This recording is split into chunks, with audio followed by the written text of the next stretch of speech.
Shqipëria do të luajë ndaj Polonisë më 26 mars për play-offin e Kupës së Botës. Dhe këto janë 6 fakte që duhet i dini para ndeshjes. Para se të fillojmë, mos harroni të bëni like dhe subscribe për të mos humbur asnjë nga videot tona. Kombëtarja jonë është përballur 15 herë me Poloninë, ku nga këto ndeshje 10 fitore i takojnë Polonisë, 3 janë barazime dhe vetëm 2 fitore i takojnë kombëtares sonë. Nga 15 ndeshje, 6 prej tyre kanë qenë për kualifikueset e botror. Polonia ka siguruar 5 fitore dhe 1 barazim. Fitoria e parë e Shqipërisë ndaj Polonisë është në vitin 1953 me rezultatin 2-0 në një ndeshje miqësore në Qemal Stafa, ku shënuan Loro Boriçi dhe Refik Resmia.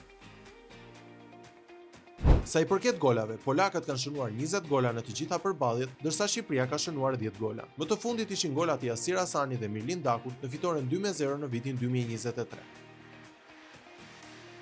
Polonia ka marrë pjesë në botror 9 herë. Era e parë ishte në vitin 1938 në Francë, kur u eliminua me rezultatin 5-6 ndaj Brazilit, dhe era e fundit në vitin 2022, kur u eliminua nga Franca në 1/16, ndërsa Shqipëria, siç e dim, nuk është kualifikuar asnjëherë në Kupën e Botës.